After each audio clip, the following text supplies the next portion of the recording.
तर आज प्रश्न असा आहे की कांदा उत्पादक शेतकरी राज्यातले एकदम हवालदिल झाले. अक्षरशः 5 रुपये किलो दर मिळतोय कांदा उत्पादकांना. याला पर्याय मी पहिल्यापासून सांगतो, एकजूटच पर्याय आहे याला. तुम्ही असं कितीही पोटतिडकीनं सांगितलं, तुम्ही कितीही मायेनं या सरकारला सांगितलं तरी ते कधी आपल्या डोळ्याचे अश्रू नाही पुसणार. तुम्हाला आंदोलनाच्या पवित्र्यात यावं लागेल, पण कट्टरतेने यावं लागणार आहे. तुम्हाला कुठल्या सरकारची किंवा कुठल्या राजकीय पक्षाच्या नेत्याची माया दया करून चालणार नाही, तरच न्यायपत्रात मिळू शकतो. आणि दुसरा प्रश्न असा, अन्नाचं भारतीय विकास महामंडळ जे त्याला आता लाभार्थ्याला व्याजाचा परतावा मिळत नाही. त्यामुळे अनेक युवा उद्योजक जे मराठा समाजामध्ये तक्रारी करतात, वाटतात तक्रारी. आपण 16 तारखेला म्हणजे आता 16 मेला आपण पुढच्या आंदोलनाच्या तारखेची घोषणा करतोय. आंतरवालीत सगळ्या पत्रकार बांधवांना बोलून पत्रकार परिषद घेऊन खूप मोठं आंदोलन या राज्यात पुन्हा आपण उभा करतोय. त्याची तारीख मी आता 16 मेला सांगणार. त्याचं कारण असंही म्हणलं जातं की अण्णासाहेब पाटील आर्थिक विकास महामंडळ जे व्यवस्थापक आहे त्यांचा आणि अध्यक्षांचा वादविवाद आहे, तोच कुठेतरी याला कारणीभूत ठरतो असं बोललं जातं. मला आतलं माहिती नाही, परंतु सर्वस्वी जबाबदार सरकार असतं.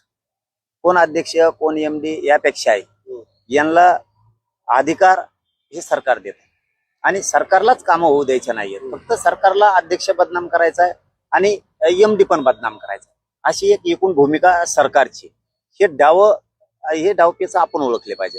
अध्यक्षांनी महामंडळाच्या आणि चेअरमनने सुद्धा एक बदनाम करायचे, पण वाटोळ कोणच होतंय, भरडतोय कोणतं? मराठा समाज. हे लक्षात ठेवा. मराठ्यांचे पोरं त्यांचे सिव्हिल खराब व्हायला लागले, हे कर्जबाजारी व्हायला लागले.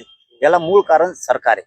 म्हणून सारथीपासून तर अण्णासाहेब पाटील विकास महामंडळापर्यंत आणि तिथपासून ते हैदराबादचा JR निघालाय, ते कुणबी प्रमाणपत्र वाटप करण्यापर्यंत त्यांनी अंमलबजावणी केली, ठीक, पण कुणबी प्रमाणपत्र वाटप होत नाहीत.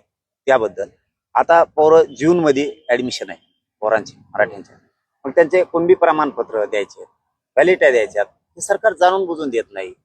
सातारा संस्थांचं गॅजेटियर का निघत नाही? केसेस मागे घेऊ म्हणले का घेतल्या जात नाहीत? बलिदान गेलेल्या कुटुंबाच्या नोकऱ्याचं काय झालं? MIDC देऊ बोलले ना तुम्ही, तो JR निघाला नाहीये, विद्युतचा JR निघाला नाही. कित्येक तरी बलिदान गेलेल्या कुटुंबाचं आणखीन त्यांना निधी पण मिळाला नाहीये. म्हणजे तुम्ही बांधवांचं सुद्धा आमच्या राजकारण करायला लागलात. याला मुख्यमंत्री म्हणलं जातं का? याला मुख्यमंत्री म्हणणार का तुम्ही? म्हणूनच या सगळ्या विषयावर फायनल तुकडा एक घाव घालायचं ठरवलंय आणि या राज्यात खूप मोठं आंदोलन उभा राहणार आहे. त्याची तारीख आता आम्ही 16 मेला आंतरवालीत पत्रकार परिषद घेऊन तारीख फायनल करणार आहेत.